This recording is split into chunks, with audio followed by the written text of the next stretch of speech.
Convido para moderar o painel Água e Desenvolvimento o secretário de Estado do Meio Ambiente e dos Recursos Hídricos do Rio Grande do Norte, Paulo Varela, que também é presidente do Fórum Nacional de Órgãos Gestores. Okay. Boa tarde a todos.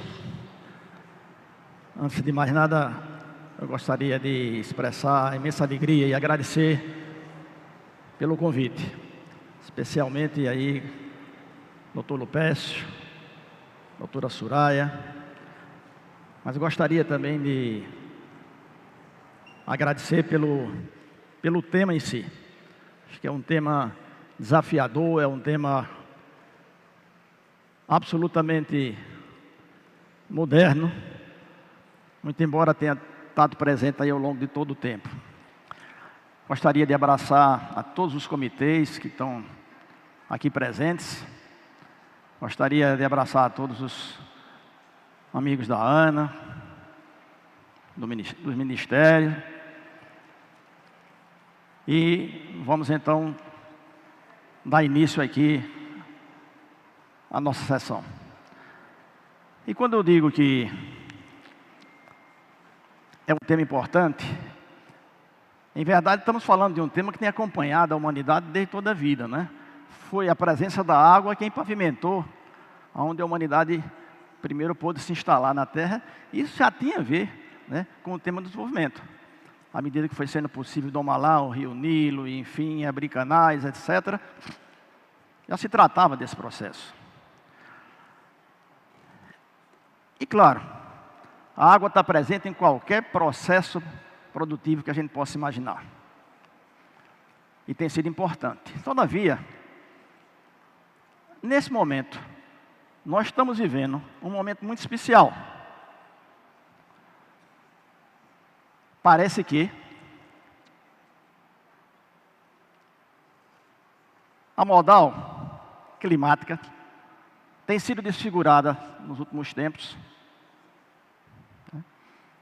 E, portanto, os modelos que nós usávamos, ou temos usado, para fazer as nossas infraestruturas, parece que já não está dando a resposta adequada, seja na área de recursos hídricos, seja na área de saneamento. É preciso, portanto, que a gente faça essas reflexões. Será que nós estamos preparados para avançar como vimos? Será que o passado está replicando o futuro? Parece que, em alguns momentos, não. E hoje nós vamos ter a oportunidade, daqui a pouco eu vou chamar a mesa, de podermos fazer reflexões, né, nessa direção. É preciso, né, que a gente comece a pensar junto. Porque se o clima nos desafia, se o clima nos move, a água terá que nos unir. Então, algumas reflexões nós vamos ter que fazer. Será que nós estamos usando água com eficiência na indústria? Será que os processos produtivos estão adequados? Será que na agricultura nós estamos conseguindo dar respostas efetivas? Brasil aí, candidato a celeiro do mundo. Será que nós já temos a infraestrutura adequada, ou o caminho que estamos indo é por aí? Precisamos reservar ainda mais? Será que o nosso sistema de recursos hídricos está preparado para tanto? Nós vamos ser desafiados no limite.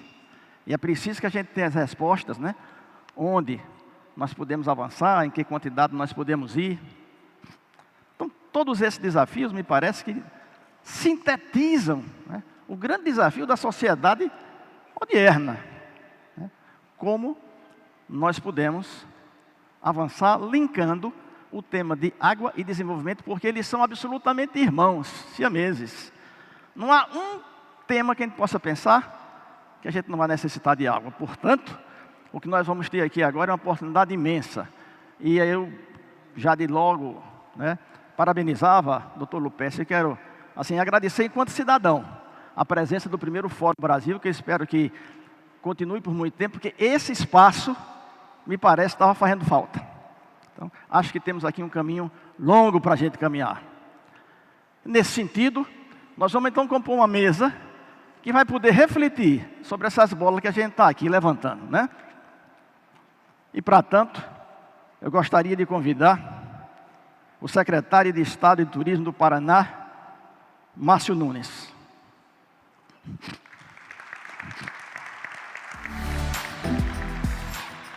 Wilson Zonin, superintendente de meio ambiente de Itaipu.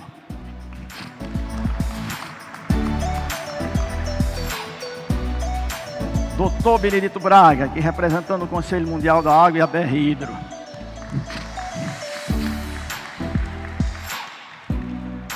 Eu não sei se já chegou o superintendente da Confederação Nacional da Indústria, não tinha visto, o doutor Davi Bontempo. Se não, a qualquer tempo que chegar, assumirá aí a mesa. Doutora Larissa Rego, diretora do Departamento de Irrigação do MDE. Doutor Marcelo Moreira, diretor-presidente da Codevasf.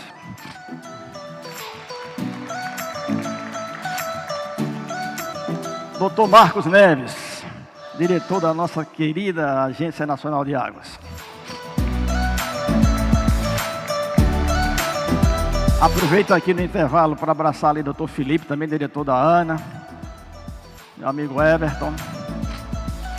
Bom, gente, vamos sentar. Vamos procurar fazer uma mesa bastante fluida, dinâmica, né? Nós não vamos fazer apresentações, nós vamos fazer uma reflexão a respeito, né, dessas questões. Eu queria propor aqui para vocês o seguinte: vamos fazer 2 rodadas, pela quantidade de gente e o tempo que temos, não vai ser possível muito mais. Mas, por favor, procurem ficar no máximo até 10 minutos, ou um pouco menos, para poder a gente ter as 2 rodadas e todos vocês poderem falar. Para iniciar aqui o nosso debate, eu vou começar com o nosso guru aí dos recursos hídricos, meu amigo doutor Braga, pela experiência que tem e uma visão mais geral do que de assuntos específicos. Doutor Braga, queria que você fizesse aí uma reflexão rápida da sua visão sobre esse tema. Eu sei que a BR Hidro, lá em 2015, fez uma carta que já exatamente se direcionava a essa questão de água e de desenvolvimento. Passado esse tempo, doutor Braga, avançamos, né, na nossa gestão de recursos hídricos, na forma como nós estamos encarando a nossa infraestrutura, né? Enfim, qual é a sua visão, passado esse tempo, sobre esse tema? Muito obrigado, doutor Varela. Muito boa a introdução que o senhor fez aqui desse tema, porque falar de água e desenvolvimento implica em falar em infraestrutura, implica em falar em gestão integrada de recursos hídricos no nível da bacia hidrográfica. Por quê? Porque é da junção desses 2 fatores, a infraestrutura e a boa administração, a boa gestão, que nós vamos alcançar o desenvolvimento socioeconômico, que nós vamos conseguir esse desenvolvimento socioeconômico com a preservação, com a conservação do meio natural. Vejam, doutor Varela levantou aqui uma questão chave, que é a não estacionalidade das séries hidrológicas. Traduzindo, não vai dar para usar dado histórico para prever o futuro e dimensionar nossa infraestrutura. Como é que nós vamos resolver isso? Nós vamos ter que ter o apoio da academia. para trazer novas ideias de como trabalhar o dimensionamento dessas infraestruturas. Mas, de pronto, nós já podemos imaginar que essa infraestrutura, esse armazenamento de água para o nosso desenvolvimento, terá que ser muito maior do que aquele que temos hoje. Porque com as cheias mais intensas, nós temos que ter mais volume para armazená-las. E com as secas mais prolongadas, nós teremos que ter mais volume para poder atender a população, para poder atender a produção de alimentos. A segurança hídrica é fundamental para que nós tenhamos o desenvolvimento. Então eu vejo aqui, doutor Varela, nesse plenário, uma oportunidade de, no âmbito de diferentes... Acho que eu estou falando muito alto, vou falar mais baixinho, está dando microfonia. Então, resumindo aqui, para ficar dentro dos meus 5 minutos, eu diria que há ainda um desafio muito grande para que, face à variabilidade e mudança do clima, nós possamos usar a água para o nosso desenvolvimento. Ela é fundamental. A água tem sido sempre vista de uma maneira até correta, assim, vamos dizer, poética, é um elemento da ecologia, sem dúvida, é sim, mas a água é fundamental para que nós possamos alcançar o desenvolvimento socioeconômico. Nós ainda temos uma grande potencial de energia hidroelétrica para desenvolver. Nós podemos aumentar ainda 10 vezes a nossa área irrigada no Brasil. Nós podemos tornar os nossos rios navegáveis. Nós podemos exportar a nossa soja lá pelo Telespires para o hemisfério norte a custo muito, muito menor do que tem hoje, com o risco, com o transporte rodoviário. Ou seja, a água pode ser, e será um fator importantíssimo para o desenvolvimento do nosso país. Muito obrigado.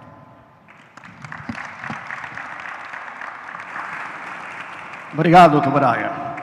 Realmente, nós já tínhamos aprendido que só a falta d'água é limitante absoluto. Só a presença dela parece que também não resolve. Senão a Amazônia já seria aí o paraíso do mundo, não é verdade? Mas hoje pela manhã, numa mesa comandada aqui pelo Dr. Joaquim Gondim, nós aprendemos também que a tendência é de diminuição de disponibilidade. Portanto, o Dr. Braga nos traz aqui a perspectiva de que sim, temos que cuidar, né, de que forma nós vamos tratar de ter uma infraestrutura adequada à nova realidade. Como dizia eu, a normal climática está sendo desconfigurada. Portanto, nós estamos instados, né, a avançar nessa direção.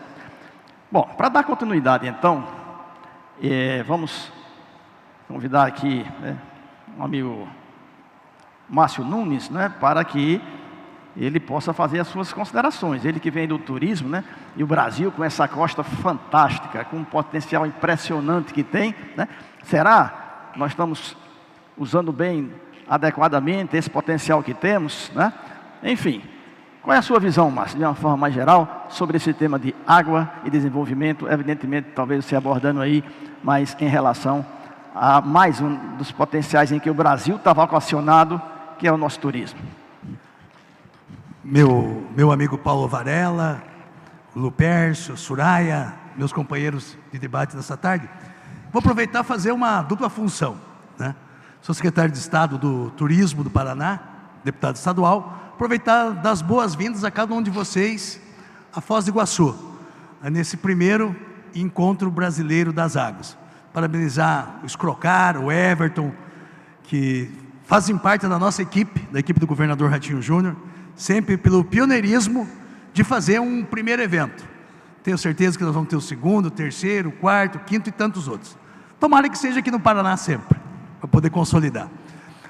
Mas dizer o seguinte, o Paraná, nos últimos 5 anos, é o estado que mais cresceu, mais se desenvolveu, mais gerou emprego com carteira assinada no Brasil, e o que mais fez investimentos na infraestrutura.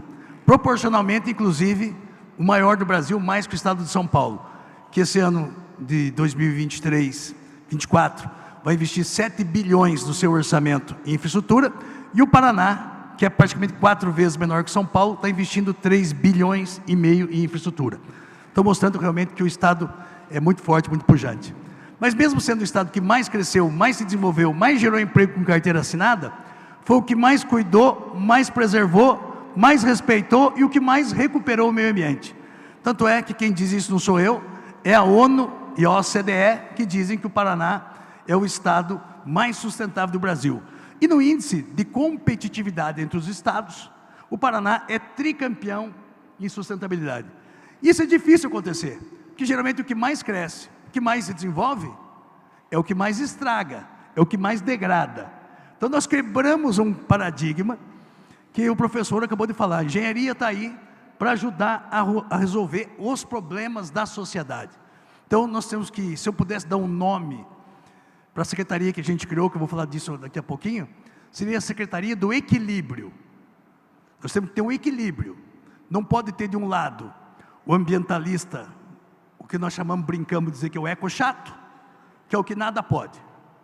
E do outro lado também não pode ter o investidor desavisado, que acha que pode fazer tudo de qualquer jeito. Não, mas tem um equilíbrio que a gente pode fazer, que é o que o Paraná está fazendo, que faz chegar a esse tipo de resultado.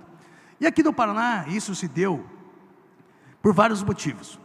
O primeiro deles, hoje a palavra da moda é sustentabilidade.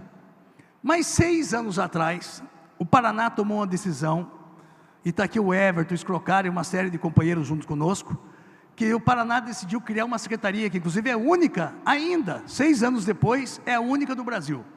Essa secretaria passou a se chamar Secretaria do Desenvolvimento Sustentável. E como o turismo tinha muito problema, o turismo estava lá no gabinete do governador, o governador falou, do turismo pode acontecer muita coisa importante, mas temos muito problema ambiental. Então a gente tirou a Secretaria de Turismo do gabinete do governador e colocamos numa secretaria que passou a se chamar Secretaria de Desenvolvimento Sustentável e Turismo. Paralelo a isso, o maior sucesso de todos não foi a criação da Secretaria de Desenvolvimento Sustentável e Turismo, que é o nosso filho mais pródigo, que é o nosso orgulho, que foi a criação do Instituto Água e Terra. Naquela época no Paraná, tinham 4 ou 5 órgãos que cuidavam dessas questões. Tinha o Instituto Ambiental do Paraná, que era o IAP, tinha a Sudersa, que depois passou a se chamar Instituto das Águas, tinha a Mineropar, tinha o Instituto de Terras e Cartografias e tinha a Floresta. 5 órgãos. Esses 5 órgãos, nós conseguimos retirar o sombreamento de um sobre o outro, aproveitar o nosso pessoal da melhor forma possível e criamos um órgão só, que passou a se chamar Instituto Água e Terra. Outorga monitoramento, fiscalização, licenciamento, tudo num órgão só. Parar com aquela correria maluca, que o empreendedor ia começar um empreendimento, tinha que ir no IAP, um protocolo, no TCG, outro protocolo, na Surema, outro protocolo, e assim por diante. Então, isso foi um dos principais motivos que o Paraná realmente conseguiu avançar muito. E o grande paradigma que foi quebrado é que pela primeira vez eu sempre vejo as pessoas falarem assim, tem que, apesar do Estado ter a sua função, a gente tem que ouvir o setor privado. Só que nunca conseguiram chegar numa conclusão. Quando você põe o público com o privado, é impressionante. Parece que é uma fagulha contrária.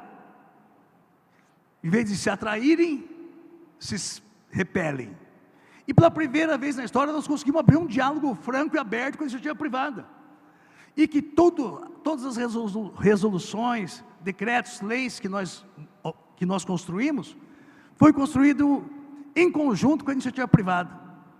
Eu via na fala do meu antecessor, que falou a respeito de energia limpa, geração de energia limpa. Não estou me referindo e nem criticando, mas no governo, Roberto Requião, que foi um governador do Paraná por 2 mandatos ou 3, se eu não me engano, em 8 anos de mandato, apenas um empreendimento hidrelétrico foi liberado. Governo do nosso antecessor, que inclusive eu fiz parte do governo dele, no início da criação, primeiro do Instituto das Águas. Em 8 anos, 8 empreendimentos hidrelétricos do Paraná. E agora, nesses 6 anos de governo Ratinho, quanto, Pedro Dias? Quanto? 50. Então você veja, em 16 anos, 9. Em 6 anos, 50. Tem o que falar? Geração de energia limpa, cuidado com o meio ambiente. Em muitos lugares, esses reservatórios sendo utilizados, inclusive, para preservação da água, segurança hídrica. Então, avanço extraordinário. Programas bem simplinho, como plantar 10 milhões de muda de árvore nas beiras dos rios e nas minas do Paraná. Ah, mas Márcio Nunes, plantar árvore é muito fácil. Mas por que não plantaram? Então nós criamos uma estrutura dos viveiros no Paraná, que se eu não me engano, até chegar no final desse ano, vai estar produzindo mais de 20 milhões de muda por ano, que nesse momento que nós estamos vivendo hoje, que quando já está ultrapassado, né, Everton? O pessoal falava de crise climática. Olha, vamos chegar à crise climática. Não, nós estamos vivendo um momento de emergência climática. Aqui no Paraná, que eu acho que é um dos estados mais agraciados por Deus com relação ao clima, em 4 safras perdemos 3. Em 4 safras perdemos 3. Faltou, não tem água nas minas. Em cidades que nós temos hoje a melhor companhia de saneamento do Brasil, a Sanepar, em cidades consolidadas faltou água. Mesmo com a melhor empresa de saneamento do Brasil, faltou água. Então, o programa é muito simples. Planta água, proteger as minas d'água, estamos falando aqui de energia climática, como é que nós vamos usar melhor a água? Bom, primeiro nós temos que preservar a água. Né? Programa simples, como o projeto Mina d'Água, o projeto do Proezas. Projetos muito simples, como o projeto de combate à erosão, que é o Proezas. Projeto muito simples, como o repovoamento dos rios. Mais de 10 milhões de peixes nativos soltos nos rios do Paraná. Mas não só para poder replicar a vida dentro do rio, mas o peixe como um bioindicador. O peixe como um bioindicador. Onde o peixe está vivo, a coisa está funcionando e as coisas vão muito bem. Mas aí, vou chegando na questão do uso múltiplo das águas, que é onde nós temos que chegar. E o Paraná, e aqui eu estou no meio dos maiores doutores, aqui os que eu conheço aqui nessa área é o Everton Escrocaro, Pedro Dias, e mais uma turminha aí. Mas no Brasil aqui eu sei que tem muita gente que é muito mais doutor que eu, nesse caso. Mas o Paraná é o único estado no Brasil que está disciplinado. Como é que nós podemos utilizar o entorno dos reservatórios artificiais para usos múltiplos? Único no Brasil. Não tem 2. Pode pegar os lugares, por exemplo, Minas Gerais tem lugares maravilhosos, hidrelétricas maravilhosas, com o turismo bombando, mas não está disciplinado como é que você pode utilizar o entorno do reservatório artificial. Tanto é que uma boa parte dos empreendimentos acabam sendo irregulares, estão ainda na dependência de licenciamento e assim por diante. Mas o Paraná não. O Paraná conseguiu acertar a mão e organizou. E quando a gente está falando em usos múltiplos, por muitas vezes a própria usina hidrelétrica, por estar cumprindo um dispositivo legal, que quando ela construiu a hidrelétrica, o entorno da hidrelétrica é dela. E para o gerador de energia, e hoje muitas vezes o multinacional, que vem, que ganha a concessão, as nossas usinas estão já tudo vencendo prazo e abrindo. Qual é que é o interesse do uso múltiplo? O interesse é do uso para geração de energia. Mas a água é muito mais que isso, né? Então, esse cuidado com a água, essa organização desse sistema, aí os comitês de bacia hidrográfica realmente tem um papel fundamental, mas ainda a gente sente falta de grupos qualificados poderem estar participando com mais efetividade. Já sei que acabou meu Paulo já ficou de pé aqui, já acabou o meu tempo, mas é muito importante. Eu sempre brinco com o Everton, viu, Paulo? Que ele e o Escrocaro andam 2, 3 mil quilômetros atrás de uma reunião de comitê de bacia hidrográfica. E eu sou sincero de dizer, quando eu cheguei a fazer parte da equipe deles, e eles da minha, porque eu convidei eles para fazerem parte da nossa equipe 6, 7 anos atrás, 10 anos atrás, eu não entendia muito isso. Por que dessa importância?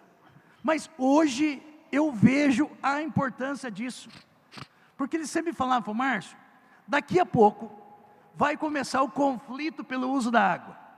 Coisa que na minha cabeça, 10 anos atrás, não passava. E hoje, aqui no Paraná, que hoje é um dos maiores mananciais de água doce do mundo, nós já temos conflitos sérios pelo uso da água. Nós temos aqui, ó, nessa região oeste do Paraná, na região de Toledo, Assis Chateaubriand, onde tem um maior desenvolvimento de piscicultura, já tem uma disputa acontecendo muito forte entre o pessoal que quer irrigar a soja, irrigar o milho, o pessoal que quer, por outro lado, produzir peixe, encher os tanques de peixe, e do outro lado a indústria, que tem que processar esse peixe que está sendo produzido. Então, eu estou aqui muito feliz de ter podido participar desse momento tão importante, mas não podia perder a oportunidade de colocar um pouquinho do que a gente fez aqui no Paraná. Mas ainda é muito pouco, é o começo, mas eu acredito que todos nós juntos vamos encontrar caminho para a gente poder encontrar as melhores soluções para esse bem tão precioso que é a água. Muito obrigado, felicidades a todos, com Deus.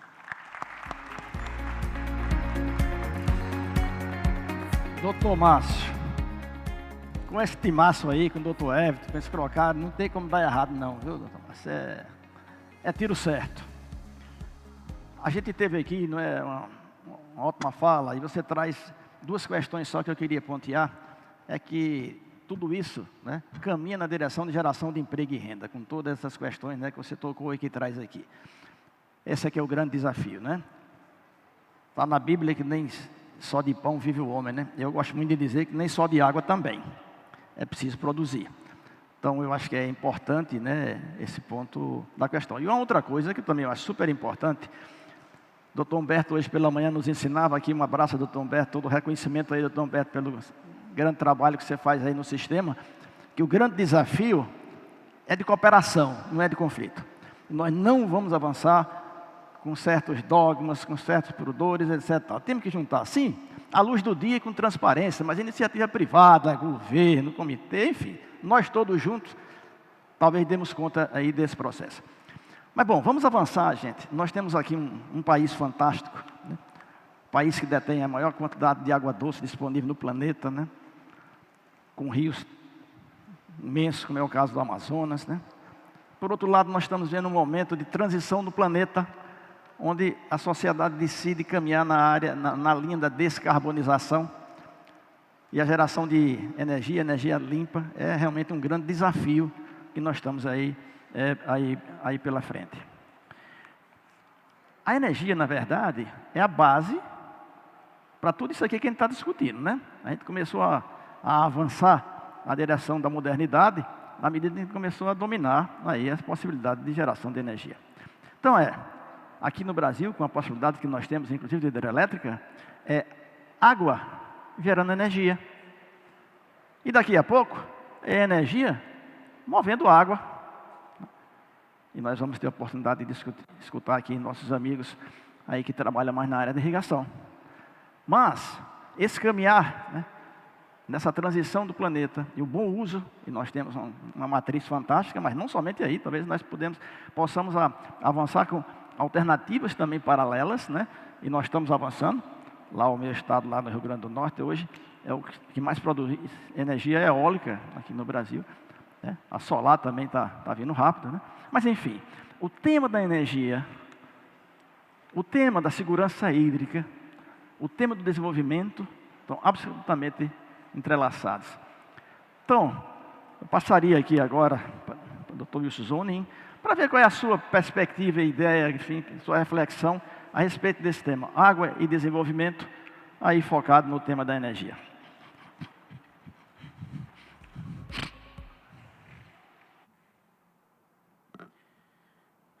Muito obrigado pelo convite aí, pela provocação apresentada aí pelo Dr. Paulo Varela. Quero saudar toda a mesa e trazer uma saudação muito especial dos nossos diretores da Itaipu Binacional. O diretor-geral brasileiro, Enio Verri, o diretor de coordenação, Carlos Carboni. E, ao saudar o nosso ilustre Benedito Braga, né, quero saudar todos os nossos companheiros desse debate. A Itaipu Binacional, ela tem nos últimos 20 anos uma missão, onde se destacam a produção de energia, né, de qualidade, com responsabilidade social, com responsabilidade ambiental e apoio ao desenvolvimento sustentável do Brasil e do Paraguai. Essa mudança de missão, somado aos objetivos estratégicos e ao plano diretor de gestão ambiental, isso nos dá uma condição de se fazer um trabalho muito interessante que diferencia a Itaipu das demais empresas que trabalham com a questão da energia. Para nós, trabalhar a preservação do meio ambiente, trabalhar a segurança hídrica, né, é um tema que é nossa obrigação. Então, é importante destacar esse regramento que a Itaipu conseguiu construir e dizer, então, que ela tem se destacado nos últimos 20 anos com a apresentação do case, conhecido no Brasil, no mundo, que foi o programa Cultivando Água Boa, que trabalhava uma bacia hidrográfica de 29 municípios. E para nós, foi um laboratório muito interessante de se trabalhar a segurança hídrica junto com a ideia de cuidado, né? Chamar a sociedade, a comunidade, né? As microbacias, né? Para trabalhar o cuidado com a água. Então, resultados importantes foram produzidos nesse período. Há um ano que temos essa nova gestão na diretoria binacional, com Enio, com Carboni no comando, houve uma ampliação da área de atuação. A Itaipu, que trabalhava no oeste do Paraná, passou a trabalhar em todo o estado do Paraná e em 35 municípios da região sul do Mato Grosso do Sul. Então, isso, primeiro, pressupõe uma nova visão sobre aquilo que é o nosso insumo principal, a água, que não é um recurso, é um bem de uso comum e que precisa ser produzido e cuidado num território. Então, a visão que nós temos hoje, o enfoque que nós temos, é trabalhar uma região, um território, uma região hidrográfica do Rio Paraná, pensando nas bacias, mas para além das bacias, os ciclos que a água forma e a participação da comunidade em todas as suas formas de produção e de desenvolvimento. Então, o programa Itaipu Mais Que Energia, ele abrange hoje 434 municípios e tem alguns programas que são destaques. E o primeiro deles que eu quero destacar, de cases que foram solicitados para se falar, eu gostaria de falar do gestão de bacias. a nossa gestão de bacias, no ano passado, a Itaipu lançou um edital de 940 milhões de reais para esse território, para que os municípios apresentassem projetos. E foram aprovados projetos, então, 400 milhões para trabalhar conservação de solos, manejo de solo e água, para fazer terraceamento, adequações de estradas. Então, a gestão em bacias para nós ela é muito importante porque evita trazer sedimentos para dentro do nosso lago, que hoje tem uma vida útil de cerca de 194 anos, se persistirem as condições ambientais, né, e as mudanças climáticas não vierem interferir. Então, todo o nosso trabalho para preservar a vida útil do lago e para diminuir a presença de cargas orgânicas, né, que aumentam o desenvolvimento de plantas indesejadas, indicadores que não nos interessam.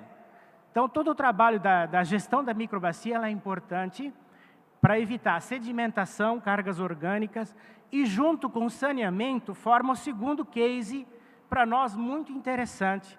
Então, vários projetos já estão em desenvolvimento, outros que estamos também construindo a partir de agora. Saneamento rural e urbano, né, que ele se mostra ser muito eficaz na redução da contaminação por cargas orgânicas do nosso lago.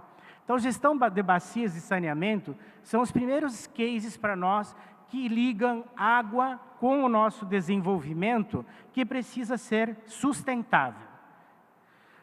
O terceiro case para nós, importante, é a atividade de produção de peixes, é atividades com os pescadores, é a produção de alimentos nas águas, é a tal da Revolução Azul. Então, Itaipu já tem uma série de trabalhos com os pescadores da nossa região, mas agora nós estamos também ampliando, né, para atender cerca de 10 mil pescadores desse território. Então, nas próximas etapas, e fazer, então, essa contribuição para o desenvolvimento econômico e social, que, em geral, essas comunidades que trabalham com a pesca são comunidades de baixa renda, né, e que passam a ter uma forma de sobrevivência, e nossa preocupação, então, é com potencializar essa atividade. O quarto case que eu quero falar aqui é o de gestão de resíduos sólidos. A Itaipu Binacional tem um case muito importante que foi desenvolvido nos últimos 20 anos, trabalhando com cooperativas de catadores e cada vez tirando eles mais da rua e colocando eles em estruturas apropriadas, barracões, casas, onde eles possam estar fazendo a separação dos resíduos. Aqui no oeste do Paraná são 1.000 catadores que têm uma renda média de R$ 1.700, R$ 1.800 por mês, fazendo esse importante trabalho. O Itaipu estrutura, então, com caminhões, com prensa, com esteiras, né, balanças, enfim, com equipamentos e a infraestrutura para que eles possam melhorar a produtividade, mas mais que isso, a sua qualidade de vida. Então, agora, esse case foi triplicado. Nós estamos trabalhando com 170 municípios, são 300 milhões investidos nesse ano, nesse grande programa, e nós estamos atendendo 3.000 catadores. Em torno disso, é o público que vai ser beneficiado nesse território para fazer um trabalho que é importante para o saneamento, reduz microplásticos, reduz uma série de contaminantes no solo, nas águas, mas além disso, essa atividade impacta muito na redução das emissões de gases do efeito estufa. Todo o papel reciclado evita a derrubada de árvores, o gasto energético para se produzir plástico, vidro, metal, enfim, é economizado. Então, há um impacto muito grande na redução das emissões de gases do efeito estufa. Além disso, quero destacar um outro case nosso importante, é o da produção de plantas medicinais e fitoterápicos e também a produção agroecológica. Da mesma forma, nós estamos trabalhando com 280 municípios para trabalhar o tema das plantas medicinais, dos fitoterápicos, capacitando prescritores, orientando a produção, né? E também atendendo 10 mil famílias em assistência técnica e extensão rural para a produção agroecológica.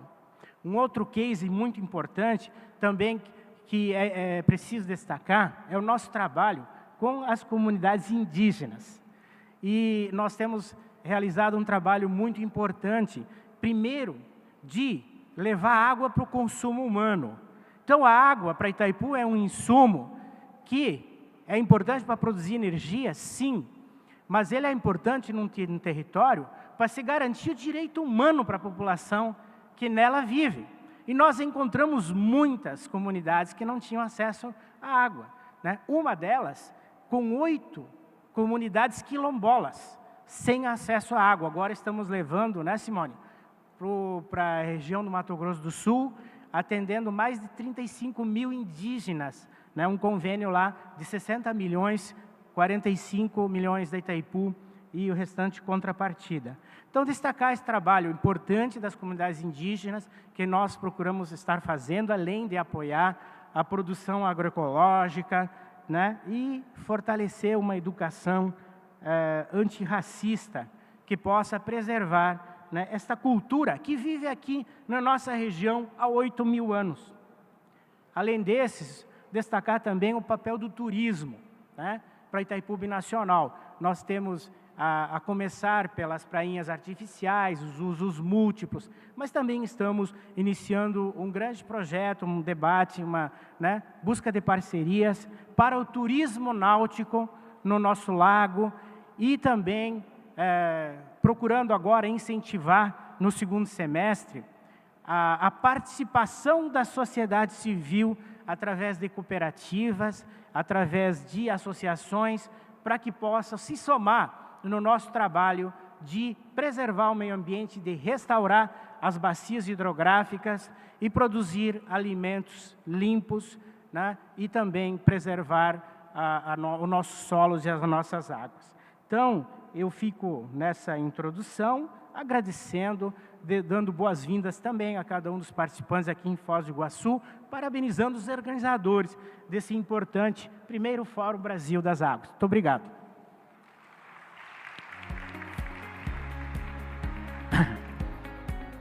Obrigado, Wilson. Realmente, Itaipu nos orgulha a todos nós, né, enquanto brasileiros. Realmente é um empreendimento extraordinário. Você nos traz aqui resultados de como uma boa gestão da água pode efetivamente nos encaminhar na direção de geração de emprego e de renda, né? Nos alerta, nos concita a uma boa gestão, inclusive por bacia hidrográfica, né? Pela manhã nós víamos a perspectiva, né, de que não somente a disponibilidade vai diminuir, mas os eventos em si, a intensidade dos eventos também, e o arrasto de finos e etc. para os rios também tem que ser considerado. Nós talvez mais na frente nós vamos escutar ali do Dr. Marcos alguma questão a respeito, mas vamos caminhar, gente. Um grande desafio da humanidade hoje, frente a outros, é que, por incrível que pareça, ainda muita gente nesse planeta passa fome, né? Portanto, a geração de alimentos é uma questão fundamental. Nós temos um país que dispõe de clima, de sol, de solo, de água, etc., né, que nos traz condições, muito provavelmente, de ocuparmos um local vocacionado a ele, né, de poder ser boa parte do celeiro do mundo. Mas, evidentemente, que isso tem que ser feito com competência, com planejamento, né? Nós temos que ter os planos para saber aonde nós podemos avançar, em que fronteiras agrícolas nós podemos avançar, onde temos água, onde não temos, né? Usar mais eficiência para que a gente via aqui também pela manhã. Aprendi muito hoje de manhã, viu, gente? Valeu a pena estar sentado aqui, né? quase 200 milhões de hectares foram preservados simplesmente porque nós conseguimos melhorar a produtividade aí, né, com um trabalho fantástico da nossa Embrapa e assim por diante. Mas então, essa questão, evidentemente, que se relaciona, se imbrica diretamente, né, a questão da água, do solo, da gestão de recursos hídricos e da, evidentemente, produção agrícola. A gente via também que a tendência é de que vai aumentar a irrigação, né? Na medida que você vai tendo disponibilidades diminuídas hídricas, né? A garantia, a segurança hídrica, é disso que nós estamos falando, vai precisar. A informação que a gente tinha pela manhã, que a terceira safra de feijão, inclusive, hoje no Brasil é feita através de irrigação, né? 70% da horticultura, irrigação. 90% do arroz e assim por diante. Então, esse é um tema do qual não dá para fugir. E para não ser repreendido por doutora Soraya, que eu não estou balanceando o gênero aqui, estou deixando só os homens falarem, mas foi de propósito. Ó. 2, agora no meio, depois tem 2. Então está tudo na base do equilíbrio. Larissa, assim, de forma muito livre, gostaria de ouvir aí suas reflexões, né, sobre esse tema de uma maneira geral: água, desenvolvimento, agricultura, irrigação e por aí. Alô? Obrigada, doutor Paulo Varela. Parabenizar a iniciativa desse evento, ao doutor Lupércio, a Soraya também. Nos dá a oportunidade de esclarecer alguns pontos na questão da Política Nacional de Irrigação, né? A Política Nacional de Irrigação, ela associa em seus objetivos a irrigação como desenvolvimento regional, né? O Brasil, como você falou, poderia ser o celeiro do mundo, considerando o nosso potencial, né? São 8,5 milhões de hectares irrigados e nós temos um potencial de 55 milhões com aptidão de solo e disponibilidade hídrica, segundo o estudo do Atlas de Irrigação, publicado em 2021. Então, esse Atlas, ele vem norteando todos os nossos avanços, a nossa política pública, né? A lei, ela fala de um objetivo muito claro: expandir a área irrigada no Brasil, né? Como é que a gente vem tratando dessa governança aí, na questão dos instrumentos dessa política, né? Nós temos várias iniciativas dentro do Ministério, e aqui depois o presidente da Codevasf, ele vai complementar essa fala. A gente vem trabalhando em duas frentes, seja nos polos de agricultura irrigada, seja nos projetos públicos de irrigação, né? Nós temos hoje 100 projetos públicos de irrigação, presidente Marcelo. 39 estão sob a gestão da Codevasf. E aí estamos falando, doutor Paulo Varela, de 300 mil empregos gerados no Brasil, tá? O Brasil alimenta hoje quase 900 milhões de pessoas no mundo, com uma população de 215, acho que no último deu 212 milhões de pessoas. Então, a cada 10 alimentos de comida no mundo, 5 saem do Brasil, né? Nós somos os maiores produtores de laranja do mundo. 80% da laranja do mundo sai do Brasil. Somente o estado de São Paulo, ele já é campeão na produção de laranja, doutor Benedito.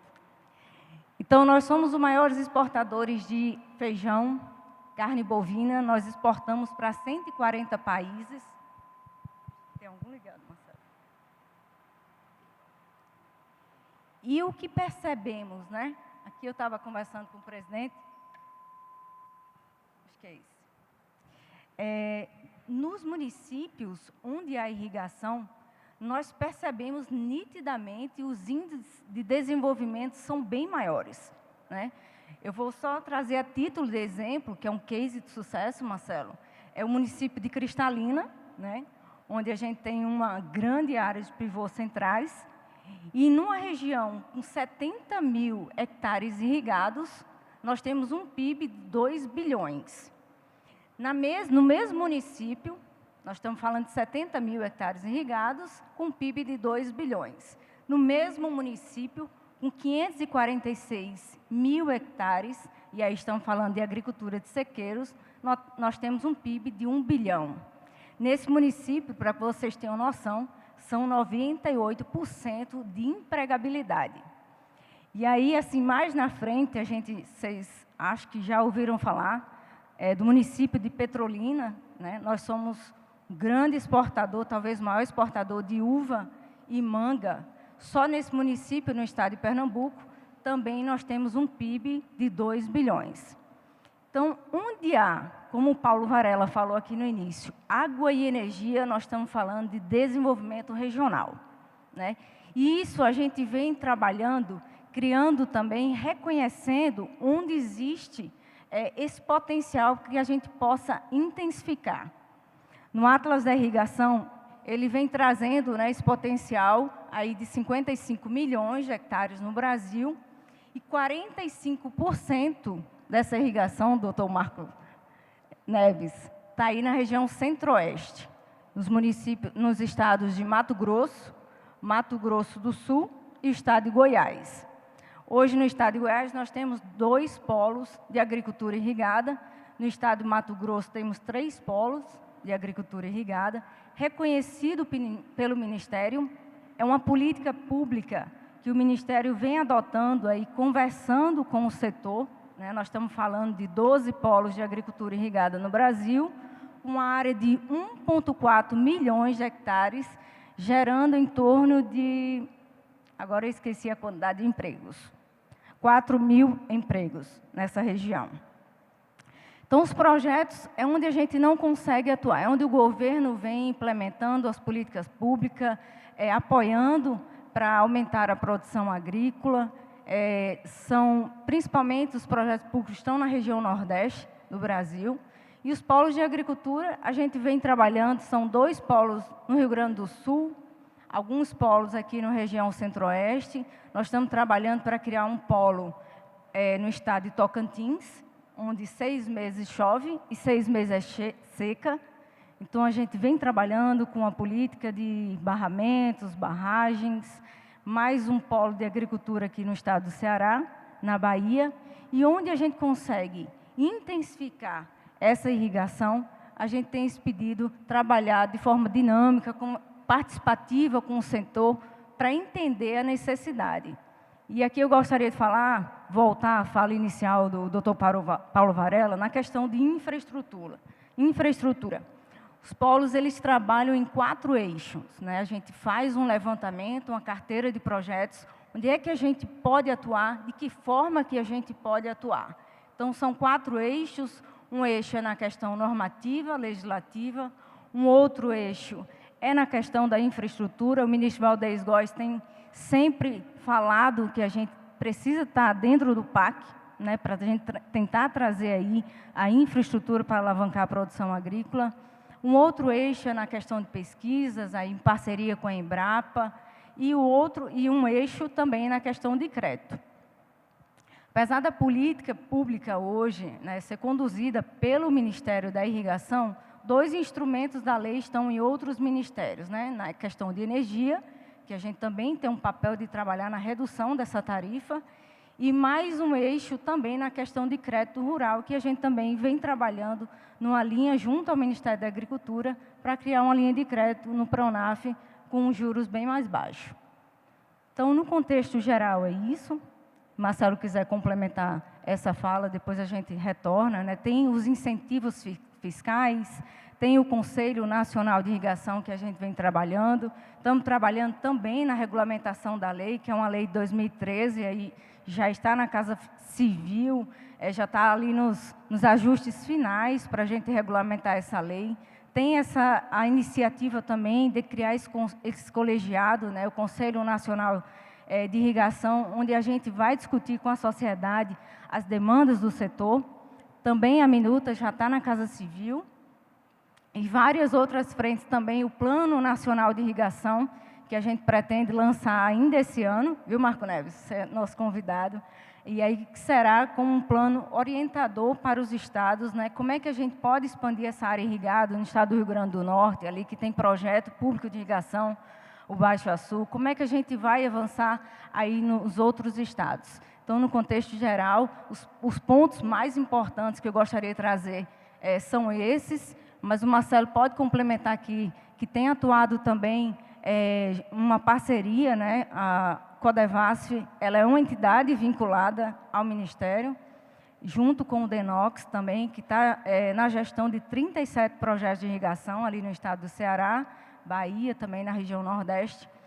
E a gente vem trabalhando também na questão de concessões, que ele pode trazer também um pouquinho dessa fala para a gente, considerando que hoje a gente não consegue mais implantar os projetos de irrigação. Então, a gente vem trabalhando aí para tentar atrair investimentos, né, Marcelo?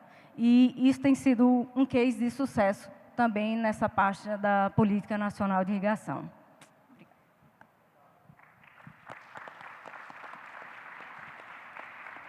Obrigado, Larissa. É muito interessante, né? A gente vai caminhando nas falas e vai confluindo, né? A gente vai vendo números cabalos de que realmente, né, gera desenvolvimento, gera emprego, gera renda, conforme nos solicita aí a ementa da nossa fala. Bom, nessa perspectiva, nós gostaríamos agora de voltar um pouco a visão. E você traz aqui, levanta uma bola sobre a questão da inovação, inclusive, né? Como é que nós conseguimos avançar, melhorar? A gente fica muito preso às vezes, né? Cristaliza a forma como foi feito no passado, e os desafios do presente, diferentes do passado e mais complexos, exigem que a gente possa avançar, né, com novas questões, com novos modelos. A Codevasf, né, uma empresa de desenvolvimento, tem feito um trabalho extraordinário, a princípio lá no Vale, hoje muito mais expandido, inclusive lá no nosso estado, lá no Rio Grande do Norte, lá no semiárido, né? Trabalhando, né, na linha, né, da implantação de infraestrutura, muitas vezes até de abastecimento, pode ser de acumulação. Mas, Marcelo, talvez você pudesse nos trazer agora, sob sua ótica, enfim, fale livremente, né, a perspectiva de como você vê isso, inclusive em novas modelagens que a gente pode atuar para que as coisas avancem, né? Se os velhos modelos não estão dando a resposta que a gente precisa agora, evidentemente que nós temos que caminhar na direção de outros modelos que possam nos trazer a resposta que a gente quer. Então, precisamos desenvolver, precisamos gerar emprego e renda, precisamos ter segurança hídrica e, portanto, evidentemente que a tecnologia, enfim, outras técnicas, reuso, tal, não sei o que, modelagem de irrigação diferente, possam vir contribuir nesse desafio. Vamos escutar então aí o Dr. Marcelo Moreira. Boa tarde a todos. Obrigado, Paulo.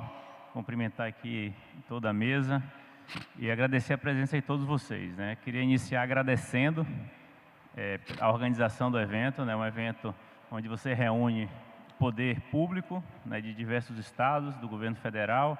Nós temos aqui o Felipe da ANA, nós temos ali o Giuseppe, secretário de Segurança Hídrica, nós temos a Larissa, diretora, e de várias outras entidades governamentais que estão aqui exatamente para discutir as políticas públicas, discutir os projetos, discutir aí o futuro da nossa gestão hídrica no país.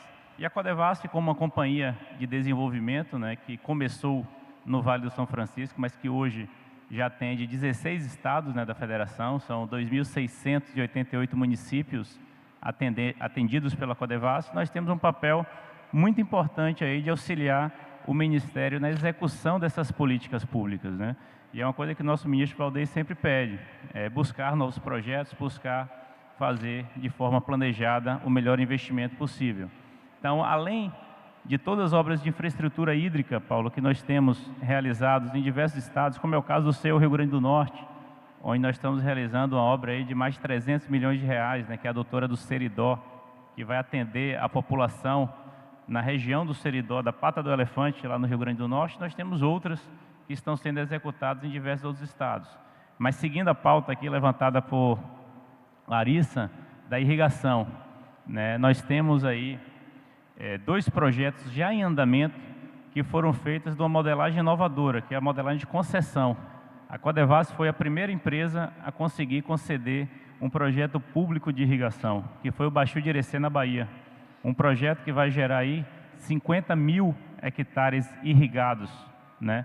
E naturalmente, garantindo a agricultura moderna, garantindo a agricultura que vai preservar a sua área, a área necessária, né? Então, nós temos, em todos os nossos projetos, uma área de preservação ambiental muito rigorosa. Então, nós garantimos ali uma agricultura sustentável, uma agricultura aí que vai permitir que se gere um emprego, vai permitir que se atraia indústria, vai permitir o desenvolvimento de uma região, mas também com foco na preservação ambiental.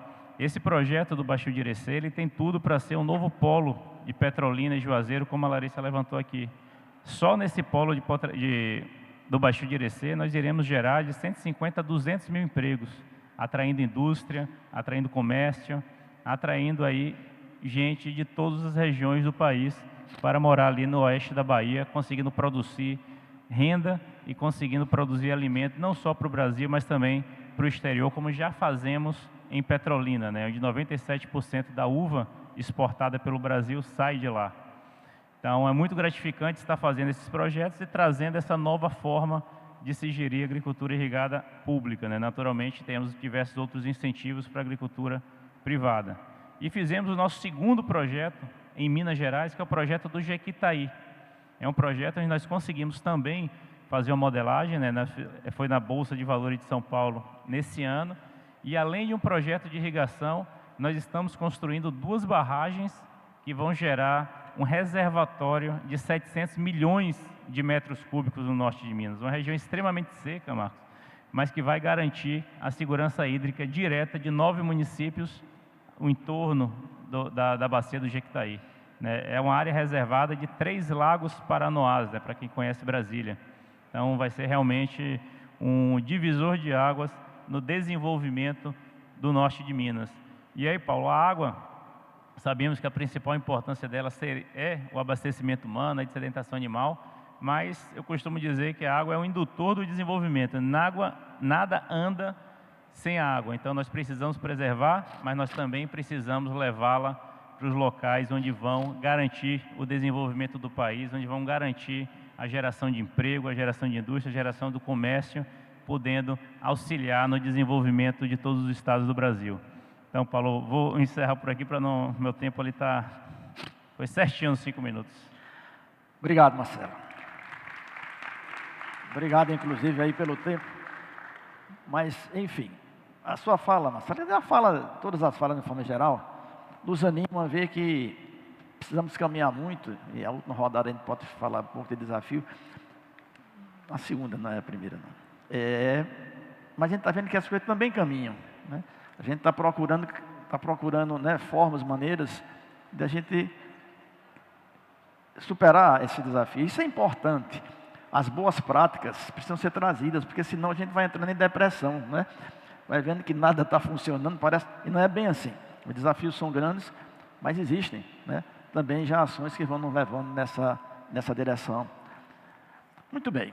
Doutor Marcos, a gente deixou o senhor por fim, não foi por acaso, né? Não foi por ordem alfabética. É porque, de tudo isso que a gente está falando, no fundo, ao fim e a cabo, nós estamos falando de segurança hídrica. Não é verdade? Água, todo o tempo todo, para todas as pessoas, garantido os múltiplos usos. Estamos aí com um país, na média, né? Na média, danado da média é você botar a cabeça no fogo e a cabeça na geladeira, né? O pé na geladeira e a cabeça no fogo. Mas, enfim, temos grandes potenciais.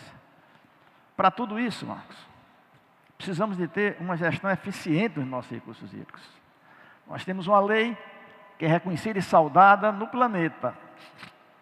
Nós temos, né, de poucas décadas, mais de 200, quase 300 comitês de bacia, 260 comitês de bacias já implementados. Nós temos instrumentos, nós temos essa perspectiva de integrada, descentralizada que propõe a nossa lei caminhando, mas os desafios são ainda muito grandes.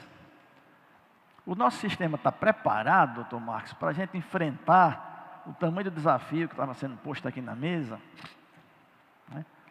Temos o planejamento correto, o desenho no país, aonde temos água, né? A gente já teve aqui, Larissa já deu ali uns spoilers, né, de algumas fronteiras que precisam estar muito bem quantificadas, qualificadas, monitoradas, fiscalizadas, para que a gente possa avançar, mas avançar também com sustentabilidade. Não é verdade? Tem outros desafios. Será que a gente ainda precisa revezar, juntar mais água aí? Reservar mais? Ou não? Precisamos repensar, inclusive, como vamos fazer essas infraestruturas aí no futuro. Nós temos outros temas relevantes. Vamos continuar gerando energia da forma como vimos? Ou podemos aumentar até os lagos em outros trade-offs de meio ambiente? A Amazônia ainda tem potenciais. Eu não estou aqui entrando no mérito, viu? Só estou levantando a questão para você se resolver. Mas há perguntas a respeito. Será que eu podia fazer lagos maiores na Amazônia e fazer trade-offs diferentes e gerar com mais segurança? A questão das bacias de geração de energia e geração de alimento, né? E nisso aí, Marcos, a nossa Agência Nacional de Água tem feito um trabalho extraordinário, é reconhecida no mundo e é muito reconhecida e respeitada, evidentemente, aqui no Brasil. Mas, enfim, fica aí levantado para você, não é, essa perspectiva. Avançamos o suficiente, os nossos instrumentos estão sendo implementados, estão igualmente espalhados no Brasil como um todo. Precisamos avançar mais em quê? Enfim, vamos ouvi-lo agora sobre o tema Temos Água?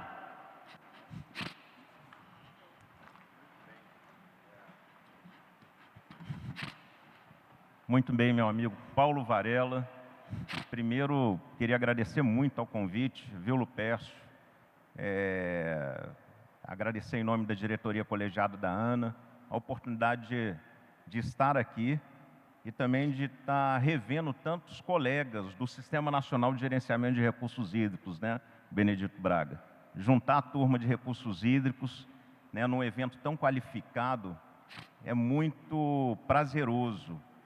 O Brasil, ele tem, Paulo, um modelo de gestão de recursos hídricos que é reconhecido globalmente, né? E eu diria que o nosso SINGRE, o nosso Sistema Nacional de Gerenciamento de Recursos Hídricos, ele pode dar resposta, né, a muitas questões que antes levavam a briga, levavam a disputas.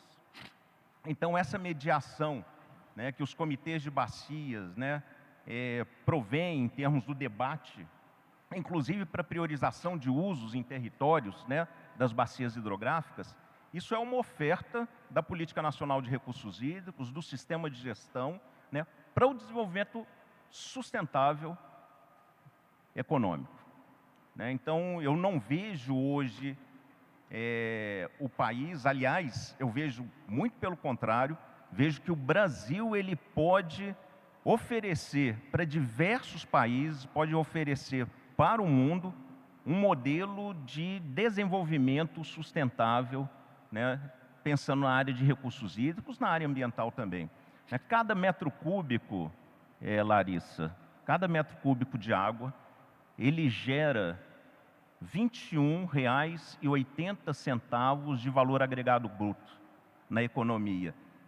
Então, quando nós estamos falando que o SINGRE, o Sistema Nacional de Gerenciamento de Recursos Hídricos, os órgãos gestores de recursos hídricos, incluindo a ANA e os 27 autoridades que autorizam o uso da água no Brasil, uma vez que a água é um bem público, nós estamos falando de 370 mil autorizações vigentes hoje no Brasil. Se a gente pensa, o que significam essas 370 mil autorizações de uso da água, dadas pela ANA, outorga de direito de uso da água, dadas pela ANA e pelos 27 unidades da federação, pensando que cada metro cúbico de água agrega à economia R$ 21,70, nós vemos o potencial, né, do uso sustentável outorgado de direito de uso da água. Então, a primeira questão que eu coloco é que, no meu entendimento, o sistema de gestão, os comitês de bacia, os órgãos gestores, a ANA, os órgãos estaduais, eles são uma resposta a um desenvolvimento sustentável pensando em segurança hídrica. Um segundo ponto, Paulo, é que eu acho que dá para avançar, mesmo sendo um modelo, eu vejo que quando a gente pensa que o distrito de irrigação do Baixo Açu, ele tem um potencial de crescer de 3.000 hectares para 6.000 hectares. A irrigação no Alto São Marcos, Cristalino, Naí, Paracatu, Centro-Oeste, ela tem um potencial de crescer de 100.000 hectares irrigados para 200.000 hectares irrigados.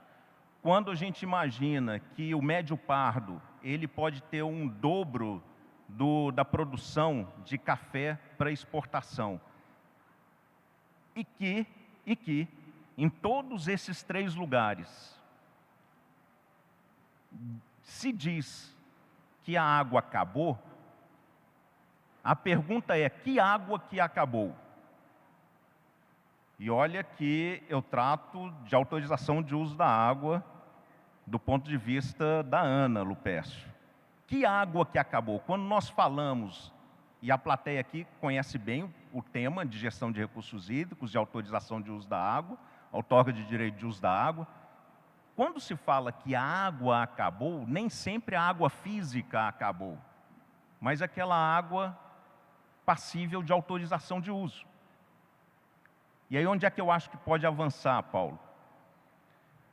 Eu vou falar onde eu acho que pode avançar dando o exemplo, né? Todos os órgãos gestores, incluindo a Agência Nacional de Águas, autorizam o uso da água com uma garantia de 95%. Ou seja, o risco que se corre de não observar aquela água que foi autorizada é de 16 dias no ano, Bené. 16 dias no ano.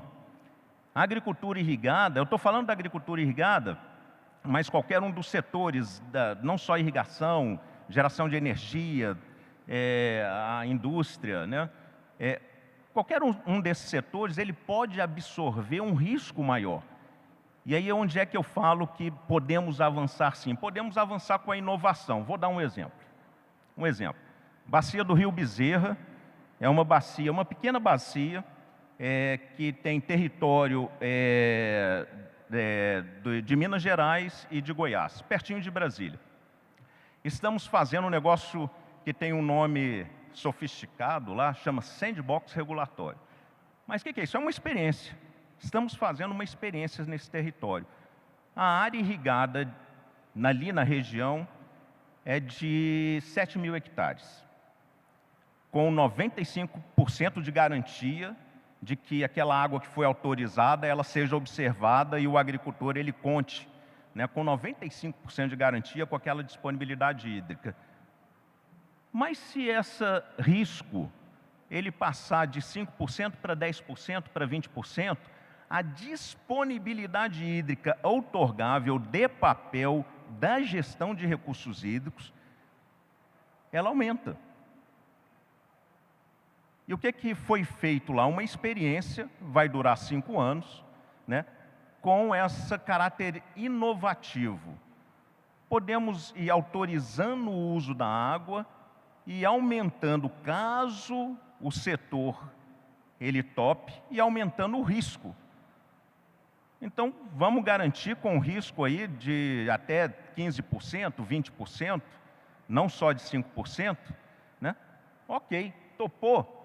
Vamos ter uma área irrigada maior, e para isso os agricultores eles têm que se organizar na região, porque à medida que vou colocar entre aspas aqui, essa tutela do Estado, ela diminui, proporcionalmente o setor ele tem que se organizar no território.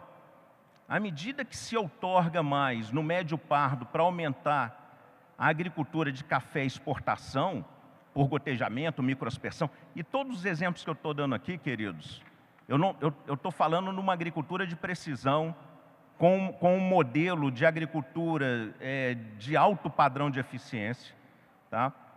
À medida que esse modelo evolui, eu precisarei também, Varela, de uma maior cooperação e organização dos setores usuários. Porque só vai funcionar se tiver também, do ponto de vista do usuário da água, uma consciência maior de cooperação entre os diversos usuários daquela bacia hidrográfica. O comitê da bacia ele pode ajudar nisso, sem dúvida. Sem dúvida, o Parlamento da Água ele pode ajudar nessa questão. Então, dá para inovar, né? E precisa integrar. E eu diria assim, pontuando nessa primeira abordagem, Paulo, que é possível que nós tenhamos aí no futuro, e eu espero que sim, né, os setores usuários muito mais engajados em termos de integração e de cooperação entre a geração de energia e a produção da agricultura irrigada, o turismo de lagos, o turismo em lagos de geração de energia, enfim, as diversas possibilidades de uso múltiplo, né, de uma forma que a gestão de recursos hídricos adaptada a esse modelo cooperativo ofereça instrumentos de gestão adaptativos também. São as outorgas adaptativas, são as outorgas que conseguem, né, olhar para as questões de mudança climática e falar, olha, se nós temos uma outorga plena no ano A, no ano úmido, nós precisaremos ter uma outorga de 50%, 60% da plena no ano seco. É uma outorga adaptativa.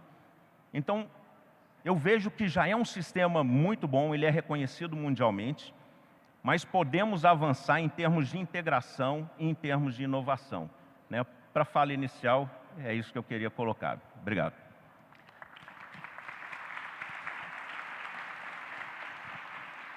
Obrigado, Marcos. Bom, você traz aí, não é, a perspectiva de que o sistema está dando conta, mas podemos avançar. É interessante, viu, Marcos, que o pessoal brasileiro é muito criativo, né? Já criou o termo água de papel, né? Quando a gente diz, olha, não tem água, você diz, pode não ser física, pois o pessoal já criou o termo aí água de papel, né? Mas enfim, você traz aí a questão de que a inovação é uma questão que a gente pode avançar, né? A criatividade, eu diria mesmo, né, Marcos? Porque são questões de decisão. Você pode trabalhar com um risco de 100% e não falhar nunca, mas você pode trabalhar com risco de 20%. Ok, não fazer isso é deixar de usar 80%. Então, são opções que a gente, né, tem que pensar aí no processo. Bom, eu vou propor agora o seguinte, vou levantar aqui rapidamente algumas questões. Nós não cuidamos muito, nós cuidamos muito aqui da gestão da oferta, né? Mas me parece também que nós temos um desafio interessante na gestão da demanda, de ser mais eficientes no uso. Nós estamos falando, né, de que ainda temos muitas perdas em alguns setores, né? É possível melhorar, inclusive, né, a eficiência. No setor da indústria, a gente não teve aqui a indústria falando, mas... E aí com tecnologia, inclusive, né? Reuso é alguma coisa que parece que a gente tem que caminhar, né? Enfim, associar também a perspectiva da gestão da demanda, né? O problema não é buscar sempre água cada vez mais cara e cada vez mais longe, se a gente puder, com a mesma água, fazer mais, né? Enfim. Mas agora, eu queria propor para vocês, se o nosso tempo está correndo, tendo feito essas reflexões aí no meio, dar uma rodada de 5 minutos para cada um, rápida, mas agora na seguinte perspectiva. Se a gente tivesse que escolher, quais seriam os 2 ou 3 grandes desafios que nós teríamos em cada um dos setores que os senhores operam, né? Ou que, imagina, pode se meter no setor do outro, não tem nenhum problema. Isso é uma mesa livre, né? De livre pensar. Estamos fazendo aqui um brainstorm. Qual seria? Se nós tivéssemos que, na visão dos senhores, escolher, né? Nós falamos do passado, de como a humanidade foi se instalando a partir, né, do domínio da tecnologia e onde tinha água, depois cada vez mais longe dela. Nós falamos do presente. Vamos botar agora o farol um pouquinho para cima. Vamos dar uma olhadinha no futuro, né? Qual seria esses grandes, sei lá, se a gente pudesse escolher 1 ou 2 grandes temas que a gente achasse que a gente deveria avançar para a gente caminhar na direção da segurança hídrica, né? caminhar na direção, no fim e ao cabo, né, de geração de emprego e de renda, garantindo o desenvolvimento, ou promovendo o desenvolvimento. Vamos respeitar a mesma ordem, né? Doutor Braga.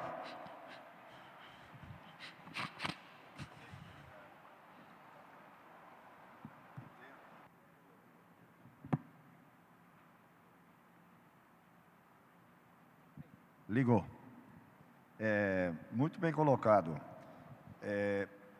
Trabalhar na demanda, né?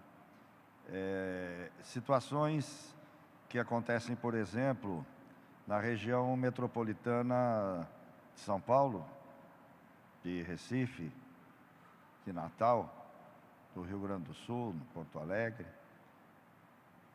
onde as fontes de água para abastecimento.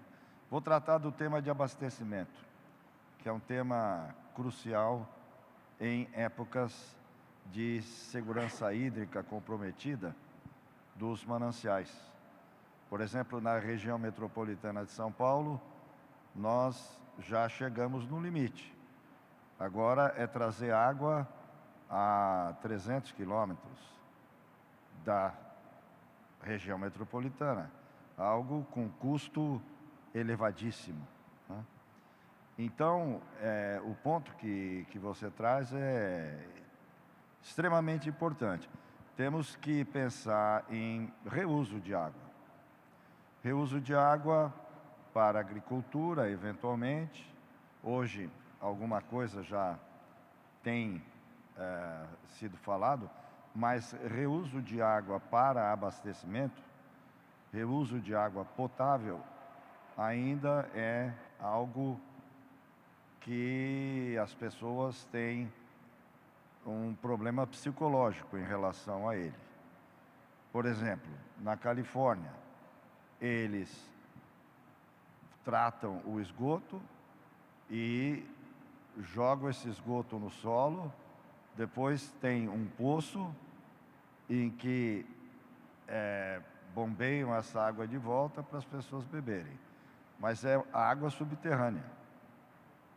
Já em Windhoek, na Namíbia, há muitos anos já, como é uma cidade muito alta, muito seca, o reuso é feito direto, potável, do esgoto para a estação de tratamento de esgoto, para a canalização de água potável.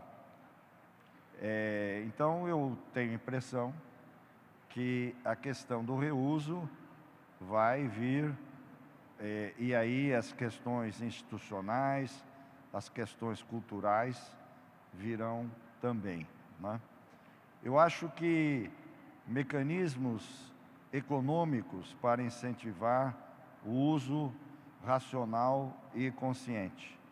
Na crise hídrica de 2014, 2015, na região metropolitana de São Paulo, a Companhia de Saneamento ofereceu desconto para quem economizasse água. É como a Coca-Cola, né,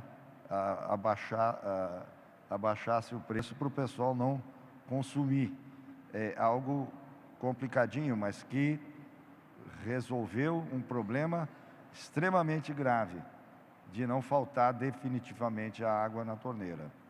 Então, eu vejo assim, no âmbito econômico, né, de incentivos econômicos para o uso racional, o reuso para haver aí um consumo consciente. E eu queria só pegar uma rabeira aí no assunto da outorga do Marco, para dizer o seguinte, que é uma ideia muito boa que a Ana está colocando, no sentido de que o usuário define o seu nível de risco, não quem autoriza. Isso é uma inovação, uma grande sacada em termos de inovação, né? E com isso, é uma forma também de nós convivermos com uma situação de escassez e falta de oferta de água, né? Então, essas ideias inovadoras são fundamentais para caminhar nessa direção. E já falei demais. Obrigado. Obrigado, doutor Braga. Realmente, então parece que a gente vai vendo que tem caminhos aí a serem percorridos, não é verdade? Questão do reuso, a gente tem que caminhar também na questão regulatória, que é importantíssima, né, para que a gente possa ter regras, senão a gente vai fazer e não vai poder usar, porque, né, mas a questão de perdas também eu acho que é uma questão importante aí no saneamento, né, a ser corrigida, mas enfim, eu acho que você traz aí a visão de que, inclusive no mundo, né, a perspectiva, né, do uso, do reuso, ela é possível, né, e a gente só está aprendendo com a própria natureza que faz isso todo dia, não é verdade? A água que a gente está tomando hoje, que vem da chuva, já passou aí por muita coisa, né, e reciclou. Então, a gente só está acelerando aí o processo.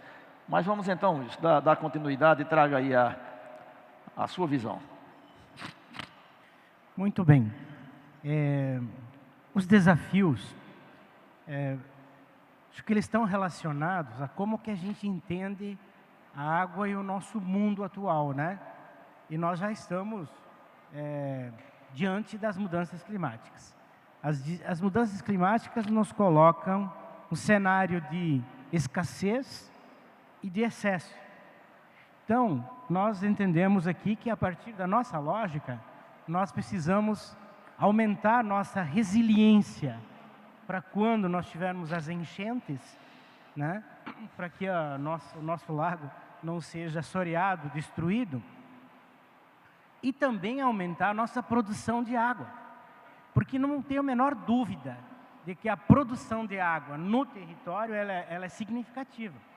Estudos na China de 25 anos de restauração mostram que 40% da água é produzida na região, no território próximo. Então, a água é produzida.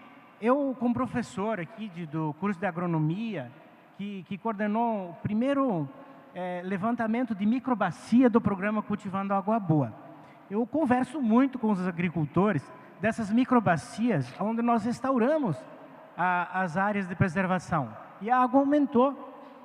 Então, a Itaipu, nesse nosso programa que lançamos no ano passado para os municípios, nós obrigamos eles a recuperar 20 nascentes em cada município para ter acesso aos recursos. Claro, ajudamos ainda com R$10 mil para cada nascente. E o nosso projeto, as nascentes estão georreferenciadas.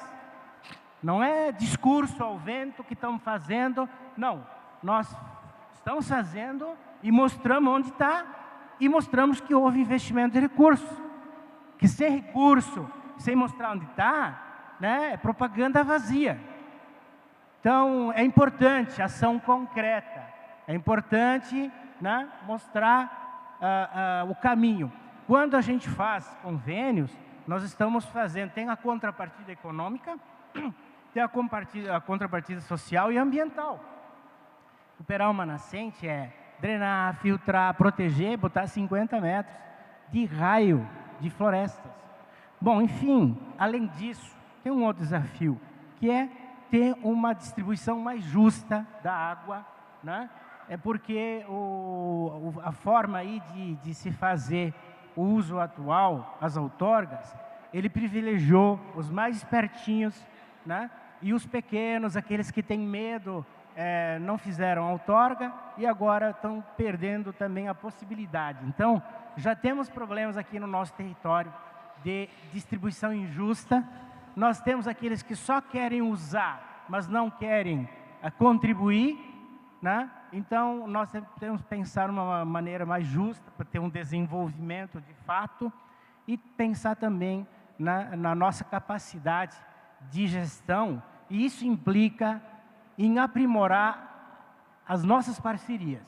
Então, numa rede, fortalecer as redes, porque não é uma entidade sozinha que vai resolver o problema. Então, e que nessas redes tenha mais presença da sociedade civil, trazer as organizações, né, as bases para a gestão é um desafio que nos ajuda muito. Então, né, para ser bem sintético, aí, coloco esses desafios aí para que a gente possa discutir nesse evento e pensar cada vez mais, né, na solucionática, ir lá no ponto de geração, né, e sermos proativos e não olhar só a consequência. Nós temos que olhar a causa. E a crise do Rio Grande do Sul mostra que a nossa população não quer olhar para a causa, né? Então, assim, é importante que a gente veja e que investir custa barato. Caro é remediar. Quanto vai custar a reconstrução do Rio Grande do Sul? Né? Trilhões, considerando público e privado. E quando alguém investe em meio ambiente, ser criticado é uma aberração. Então, nós precisamos estar mais unidos nisso, né? Fortalecer os programas, fortalecer as entidades que apoiam e enfrentar também essa disputa de poder, né, daqueles que só querem lucrar com energia, com água, e aqueles que querem o desenvolvimento sustentável com a água. Obrigado, Wilson. Obrigado. Muito interessante, não é? Você traz aí a perspectiva de que efetivamente, né, é preciso uma ação adaptativa, né, é preciso termos resiliência para enfrentar um novo momento. E aí a gente volta a pensar, né, a refletir se as nossas infraestruturas estão preparadas para esse novo momento. Mas levanta também uma questão interessante, e Marcos vai juntar o desafio dele lá no fim, né, e refletir um pouquinho sobre isso, né? A forma como a água foi distribuída, né, precisa ser corrigida de alguma forma em algum momento. Como podemos fazer isso, né? Talvez no âmbito aí dos nossos próprios comitês, fazer essa reavaliação, né? Uma atualização mais... Acho que os nossos instrumentos ainda não atingiram a inteireza do que eles podem fazer. A outorga é um negócio assim de um poder extraordinário, que pode induzir, que pode segurar, que pode, né? Então, acho que temos que, Marcos, também refletir sobre a expectativa de como é que os nossos próprios instrumentos, né, estão sendo aplicados e como a gente pode torná-los ainda mais eficientes. Mas vamos seguir aqui a ordem, vamos escutar a Larissa. Isso, Paulo. Gostei quando foi falado aqui na questão do reuso de água, né? É uma alternativa ali para a região do semiárido, né? Exatamente na produção de... Quero dizer forragem, mas na produção de forragem, sim, né, para alimentação de gados. Mas eu acho que um maior desafio hoje, no âmbito da política da irrigação, seria a questão do uso da tecnologia, né? De a gente aprimorar o uso da tecnologia, considerando que numa mesma área a gente consegue aumentar ali a produtividade, consegue fazer 3 safras na mesma área, sem precisar abrir novas fronteiras agrícolas, usando exatamente essa fala na questão, como o Marco pontuou aqui, da sustentabilidade, né? A gente consegue ali fazer 3 safras numa mesma área, sem precisar abrir novas fronteiras agrícolas. Outro ponto importante que a gente não falou aqui, mas falei superficialmente, foi na questão dos incentivos fiscais. A gente tem trabalhado em 2 frentes no Ministério, na divulgação aí de títulos privados, as debêntures, também para incentivar a infraestrutura na área de irrigação. E o REID também é um novo incentivo, né, que a gente sabe que o principal gargalo hoje é na questão da infraestrutura aí para dar alavancada nessa produção agrícola. Então o REID, ele cede um desconto, né, o Ministério tem esse papel de analisar as demandas, um desconto de 9,5% na compra de maquinário. E aí, pensando nesse desafio de tentar entender qual é o principal gargalo, né? O Marco falou que na região da Bacia de São Marcos, né, a gente tem esse potencial muito grande, mas a curto prazo, Marco, a gente tem esse entrave, né, esse conflito do uso da água aí com o setor energético, né, considerando aí os 340 milhões que o mundo irriga, e hoje o Brasil tem 1,6% desse montante. Então, a curto prazo, nós podemos irrigar, a curto prazo, com infraestrutura, uso de tecnologia, esses incentivos aí, a gente tem condições hoje de irrigar a curto prazo 13 milhões de hectares. Então, com apoio aí das concessões, com toda a gestão dos projetos públicos, a gente tem uma área, essa área, esse montante aí dos 100 projetos públicos, alguns deles ainda têm área para expandir, como foi falado aqui pelo presidente Marcelo, na questão do Baixio de Irecê, é o maior projeto público da América Latina, são 50 mil hectares, gerando 300 mil empregos. Então, a gente precisa realmente, aí na questão de outorgas, energia, e tentar desenvolver as regiões. É isso. Ok, Larissa, obrigado. Você pontua mais uma vez a questão da gestão da demanda via tecnologia, né? Tecnologia, água, uso intensificado produzir de tecnologia. ainda mais, né? Uhum. Então, realmente parece ser um desafio que a gente vai ter que avançar, além da inovação, a tecnologia, né? Exato. Pensar só nos grandes, né? Pode ser uma pergunta. Você está pensando no uso de pivôs? Não, existe também um incentivo também às áreas, aos assentados, à agricultura familiar, onde assim não existe nada na região. A gente vem trabalhando também com a pequena agricultura, onde o irrigante vai começar com 0,5 hectares aí para incentivar essas regiões. Então, realmente, eu acho que hoje infraestrutura, o uso de tecnologia é onde a gente consegue alavancar e aumentar essa área essa expansão de área nesses 3 milhões a curto prazo. Obrigado. Doutor Marcelo, traga aí a sua visão.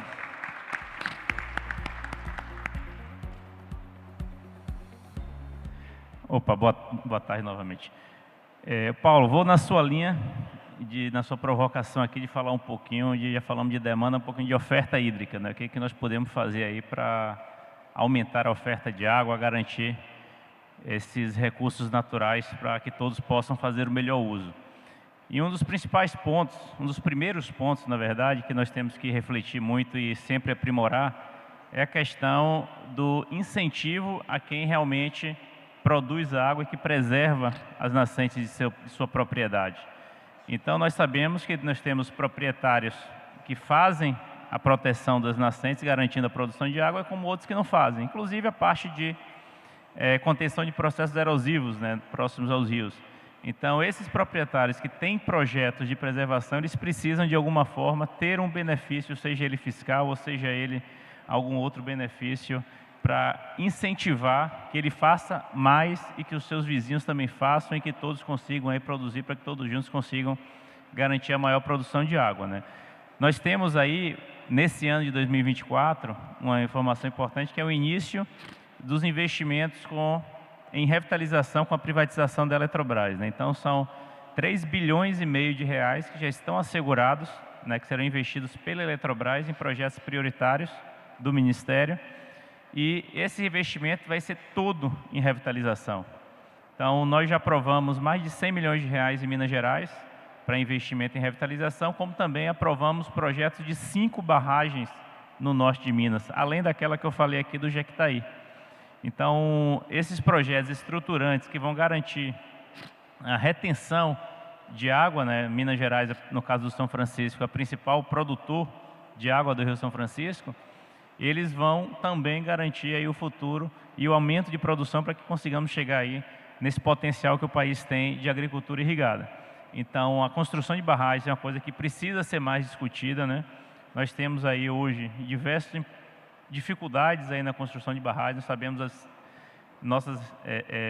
as leis brasileiras são uma das mais rigorosas no meio ambiente. Isso é importante, mas nós também temos que pensar no desenvolvimento, também temos que ver uma forma de, garantindo a preservação, também garantir o desenvolvimento. É isso que nós estamos trabalhando muito.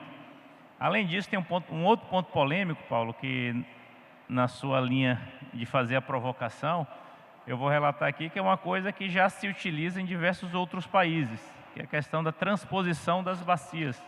Sabemos que é um investimento alto, sabemos que é difícil e é um projeto longo, mas é uma coisa que precisa sim ser pensada.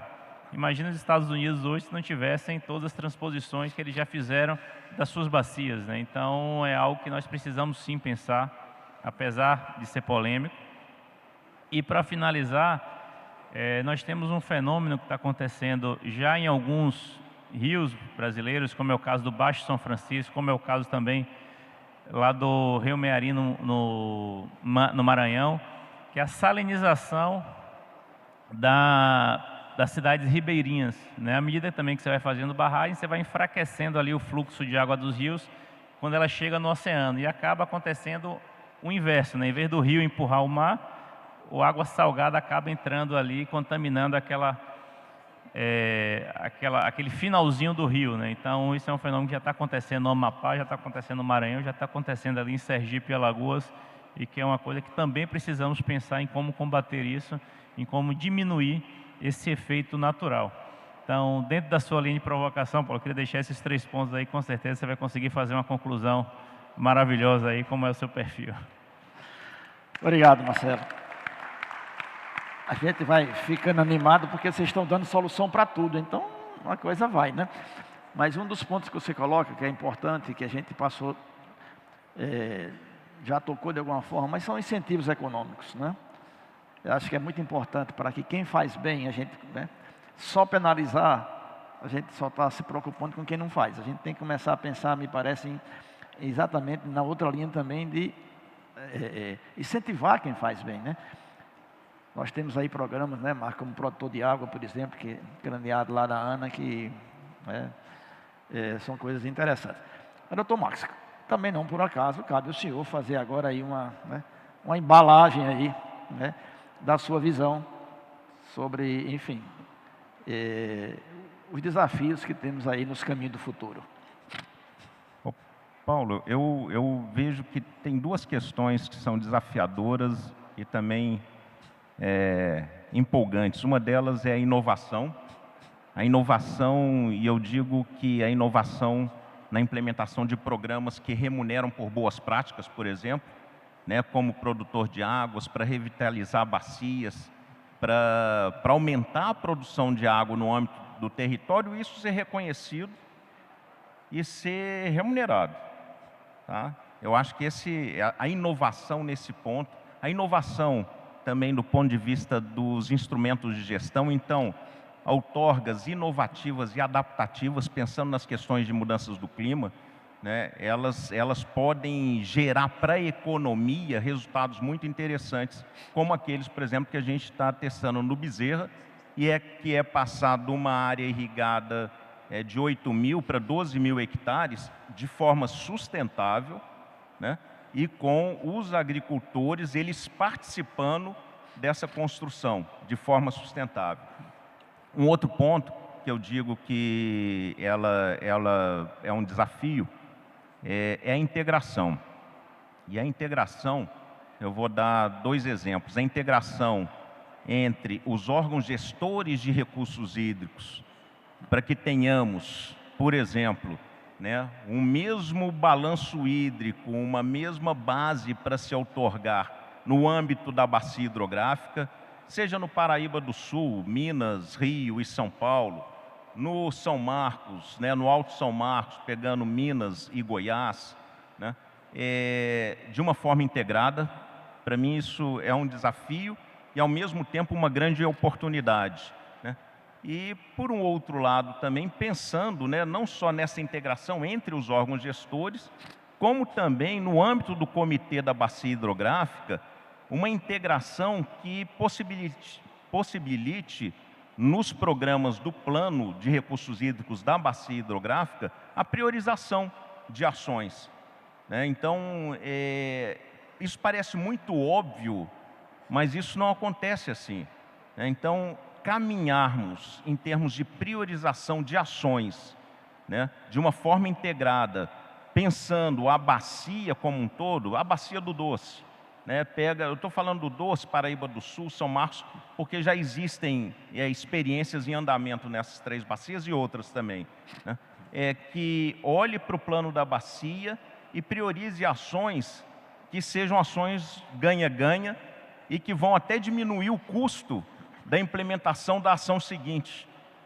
né? Então, eu acho que esse é um desafio e, ao mesmo tempo, vejo que é empolgante perceber que no sistema de gestão, de gerenciamento de recursos hídricos do país, na política de recursos hídricos do país, isso tudo já é possível fazer.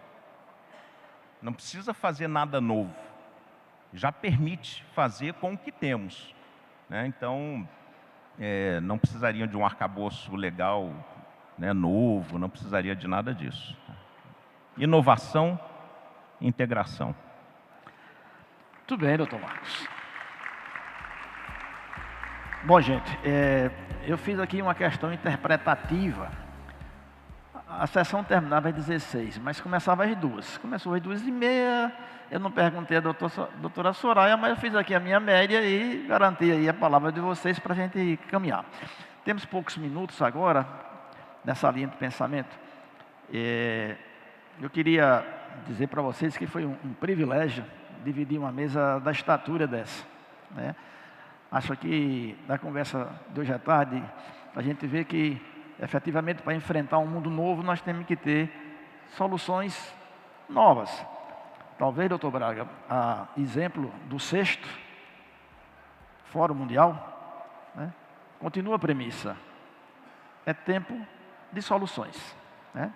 Temos que caminhar, né, para encontrar. Segurança hídrica, desenvolvimento, não é necessidade, gente, isso é premissa. Não tem outra forma, nós temos que ir para lá, né? Mas a gente vê que existem caminhos aí para a gente caminhar. Nós temos, o que é mais importante, nós temos um país fantástico. Nós temos água, nós temos solo, nós temos conhecimento, nós temos tecnologia. Precisamos aplicar, não é verdade? Inovar onde for necessário e adaptar onde for preciso. Porque a gente viu pela manhã, né, vai ter muito e pouco. Será que a infraestrutura que está, do jeito que está aí, eu consigo guardar quando tiver? Ou eu tenho que repensar um pouco isso? Tem que aumentar? Enfim, os nossos instrumentos, doutor Marcos, eles mesmos, né? A gente tem que caminhar na direção de usá-los na inteireza deles, né? Outorgas que podem ser sazonais, que podem ser vistas sobre uma outra ótica de risco. Doutor Braga nos traz aqui uma questão que me parece que deve ser, ou deveria ser óbvia. Vamos deixar o leão escolher, né? Vamos deixar o usuário propor. Porque muitas vezes, agora nós temos lá uma geração, né, uma pequena geração lá na Armando Ribeiro Gonçalves, e que a Ana deu de uma forma muito inteligente.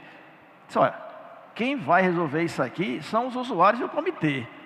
Você quer usar o que puder passar? Ele disse que queria. Então ele não dá pitaco. Se a gente precisar de 10, ele gera com 10. Se a gente precisar de 12, ele gera com 12. Se a gente quiser fechar, ele fica esperando. E parece que está muito bem, feliz da vida lá fazendo isso. Quer dizer, foi uma opção dele. E nós estamos gerando renda, gerando energia, gerando desenvolvimento. Eu vou fazer o seguinte. 1 minuto, agora de verdade, para cada um, se vocês quiserem dar assim uma palavra final. Aí 2 minutos para mim, e aí a gente termina e passa a mesa para a doutora Soraya de volta. Vamos começar agora de lá para cá. Doutor Marcos. Bom, só queria mais uma vez agradecer a oportunidade e enaltecer o Sistema Nacional de Gerenciamento de Recursos Hídricos. Ele é uma resposta, né, para a gestão de recursos hídricos de uma forma sustentável. Ele provê um ambiente colaborativo para o debate e para a proposição de soluções inovativas, adaptativas. Então, eu creio que, de fato, é um sistema que ele já dá resposta, né, a um desenvolvimento sustentável para o 2º milênio. Finalizar parabenizando novamente a organização do evento, parabenizar Paulo pela condução aqui do painel, dizer que estamos todos juntos para contribuir, né, na construção de projetos estruturantes, ouvindo a população, ouvindo os especialistas, né? Ninguém é dono da razão, então estamos sempre abertos a ouvir sugestões e contribuir para que os projetos sejam feitos da melhor forma e que a gente consiga aí nosso objetivo, que é gerar o desenvolvimento ao longo dos nossos rios, ao longo das nossas bacias. Muito obrigado. Bom, para fechar, também queria agradecer a oportunidade e parabenizar aí a condução do Dr. Paulo Varela e trazer vários pontos importantes, né? A gente realmente, a gente está no caminho certo, doutor Braga, e a gente realmente precisa avançar, esse é um fato. Colocar aqui o Ministério da Integração e Desenvolvimento Regional à disposição para ouvir, para dialogar e para participar também de outros eventos como esse. Obrigada.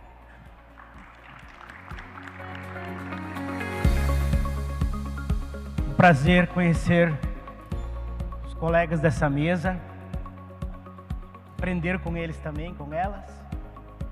Minha palavra final vai ser COP30. Presidente Lula, Marina Silva, ministra do Meio Ambiente, na COP29, né, falaram: o Brasil quer liderar a agenda ambiental mundial pelo exemplo. Então, nós temos muitos bons exemplos, né? Nós temos um patrimônio ambiental, Brasil, e as águas fazem parte disso, e elas estão ameaçadas. O PIB da América Latina depende da floresta amazônica.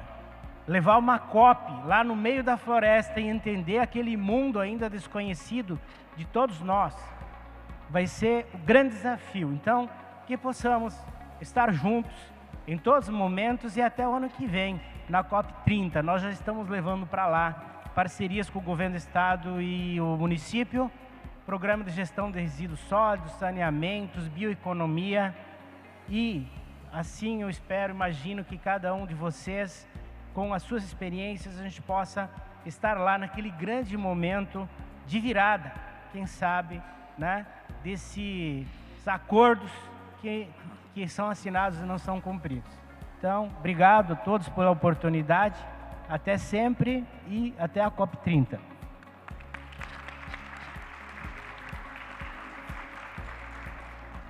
Bem, eu gostaria de agradecer a oportunidade de ter estado aqui nesse painel, muito bem conduzido pelo Dr. Paulo Varela, com sua experiência.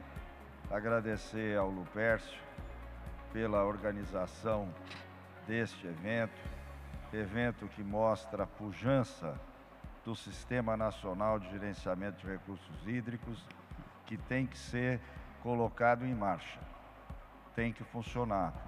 Ele tem um conceito muito bom, a gestão por bacia hidrográfica, que tem os seus desafios de um país federativo. E aí a inovação, a capacidade de pensar desta comunidade vai fazer com que esse sistema seja vitorioso.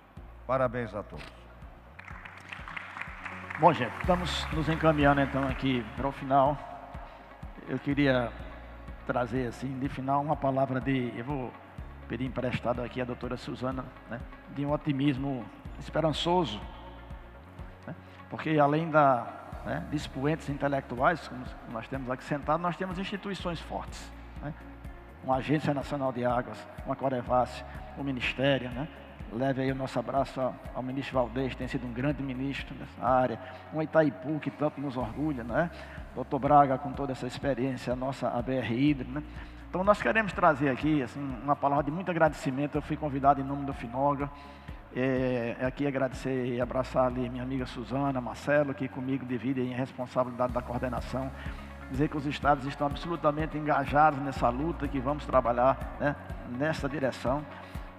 Agradecer muito e parabenizar aqui a Lupércio, a Soraya, né, e deixar aqui também uma palavra de incentivo e de convocação. Acho que esse Fórum Brasil das Águas era um espaço que a gente estava precisando. Tem sido para mim assim, um privilégio estar aqui desde da manhã, né, com painéis dessa ordem, né? Então, acho que é muito bom que a gente mantenha viva essa chama, e agora esse seja só o primeiro, mas que venham outros, que venham muito mais. Obrigadão a todos.